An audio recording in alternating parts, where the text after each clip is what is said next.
आज के लेक्चर में हम डिस्कस करने जा रहे हैं थर्मोडायनेमिक के टॉपिक आइसोथर्मल प्रोसेस के बारे में।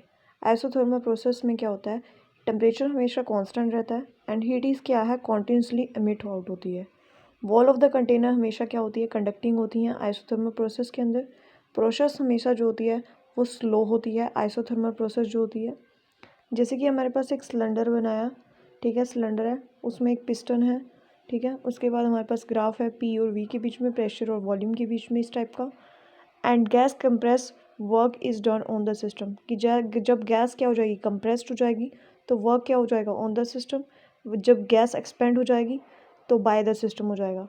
तो delta W is equals to P delta V, this is work done. And W is equals to integration of V1 to V2 P D V and is equals to V1 to V2। P की value होती है R T by V, तो put कर दी R T by V D we. P V is equals to R T था, P is equals to R T by V, ये value हमने यहाँ पर ऊपर पुट की है। इंटीग्रेशंस कर देना है वॉल्यूम के रिस्पेक्ट में, W is equals to R T. Integration कब करेंगे तो एल एन ऑफ वी आ गया, V1 V2 पुट कर देते हैं limit, W is equals to R T L N of V2 minus of L N of V1 is equals to R T L N of V2 by V1। तो W is equals to R T L N of V2 by V1। C V क्या होता है, D V by D T. So D U निकल जाएगा is equals to C V D T.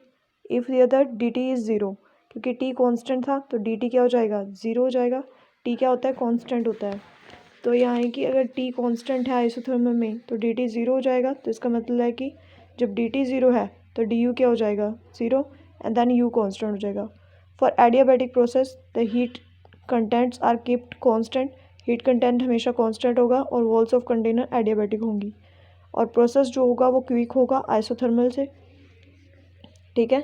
Adiabatic equation so that the total heat of the system undergoing an adiabatic change always be remains constant, हमेशा क्या होगा, constant होगा। And this the internal energy of the other ideal gas undergoes in the adiabatic expansion decreases, यानी कि जो internal energy है वो adiabatic expansion में डिक्रीज कर जाएगी because the internal energy of the ideal gas depends only on the temperature, क्योंकि temperature पर ही डिपेंड करती है, therefore temperature must be decrease, वो टेम्परेचर डिक्रीज करेगा। D Q is equals to D U plus D W है, ठीक है। तो डी क्यू क्या होता है, क्योंकि हीट क्या होती है, क्यू जो होता है हमेशा कांस्टेंट रहता है एडियाबैटिक प्रोसेस में, तो डी क्यू क्या हो जाएगा, ज़ीरो। तो D U is equals to minus P D V आ गया, एंड डी यू क्या होता है, C V D T put कर दी, तो zero is equals to C V D T plus P D V, और P V is equals to N R T हमारे पास आइडल गैस इक्वेशन होती है। तो इसको डिफ्रेंशिएट करेंगे, तो हमारे पास डिफ्रेंशिएट करने के बाद हमारे पास क्या आएगा, P D V plus V D P is equals to N R T D T, and P D V plus V D P, N R को नीचे ले जाएंगे, एन आर आ जाएगा डी टी निकल गया। तो ये वैल्यू हमने पुट करनी है अब इक्वेशन में। तो C V P D V plus V D P divided by N R plus P D V is equals to zero. तो इसको सॉल्व करने के बाद हमारे पास आ जाएगा C V plus R and P D V plus C V V D P is equals to zero. C P minus C V क्या होता है, आर, एन क्या है, वन है, तो एन को वन मोल के लिए यूज़ कर रहे हैं, तो C P minus C V को आर पुट किया, ठीक है। C P P D V plus V C V V D P is equals to zero. C P P D V is equals to minus of C V V D P, इसको उधर लेके चले गए तो negative आ गया, तो rearrange करना है, C P by C V D V by V is equals to minus D P by P, integrating both side. So integrating नहीं करेंगे, सबसे पहले हमारे पास C P by C V होता है गामा, गामा पुट कर दिया, L N of V is equals to minus of L N of P plus L N of C. Integration करना है, हाँ इंटीग्रेशन कर दिया, तो ये आ गया हमारे पास gamma of L N of V plus L N of P is equals to L N of C, L N of, अब इनको कंबाइन कर देंगे एल एन का जो फॉर्मूला यूज़ करके, तो L N of V raise to the power gamma in dot P is equals to L N of C, ठीक है। सो ये आ गया हमारे पास। So N is compression, so D V gamma minus one is equals to calls, फिर gamma is greater than one, so adiabatic process V is decreases, T must be increases, P V gamma is constant, P V is equals to N R T, P is equals to N R T by V, so V is equals to N R T by P.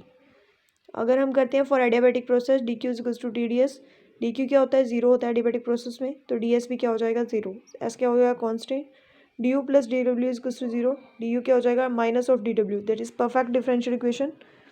हमारे पास आया था V is equals to N R T by P था, इसको हमने put करना है, P V gamma is equals to constant equation आई थी वहाँ पर पुट करना है, तो N R T by V, V gamma is constant, so T V gamma minus one is constant, this is the second equation, and P V gamma constant, this is एक another equation. अगर इसको हमने another form में करना है temperature और pressure की form में, तो इसको रीअरेंज करेंगे, देन पुट करेंगे वी को N R T by P, तो टी इंटू में N R T by P gamma -1 is constant, so T की पावर गामा पी की power gamma -1 is constant, T P gamma -1 gamma is equals to constant. अगर gamma से हमने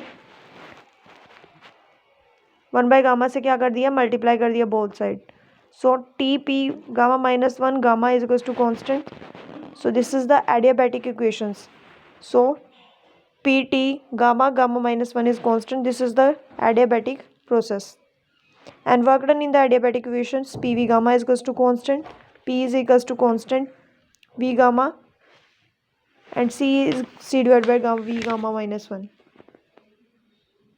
so w is equals to integration of p dv and w is equals to integration of constant by v gamma dv। तो यहाँ पर p की value put कर दी, w is equals to C integration v1 to v2 dv by v gamma, integration कर देना है, integration करने के बाद सॉल्व करने के बाद हमारे पास ओमेगा की वैल्यू आ जाएगी, C v2 1 minus gamma divide 1 minus gamma minus of C v1 1 minus gamma divided by 1 minus gamma, P V gamma is equals to C है, p1 v1 gamma is equals to C, p2 v2 gamma is equals to C, put कर देनी है सब value और solve करने के बाद आ गया W is equals to P2 V2 minus of P1 V1 divided by 1 minus gamma, और NR अगर हम PV को NR पुट कर देते हैं तो NRT पुट कर देते हैं तो हमारे पास आ जाएगा NR common T2 minus T1 divided by 1 minus gamma. तो यहाँ पर अगर हम ग्राफ पुट करते हैं P1 V1 और के बीच में तो हमारे पास इस टाइप का आता है, ठीक है, और slope of isothermal curve is this.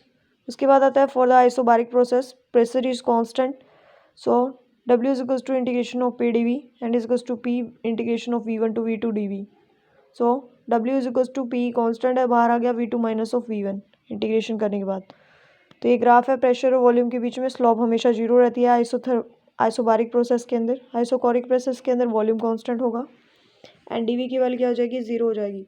तो वर्क डन आ गया इंटीग्रेशन ऑफ P dV, तो वर्क क्या आ गया, zero. This is graph between pressure and volume for isochoric process and slope क्या हो जाएगी, infinity in the isochoric process, volume is remain constant.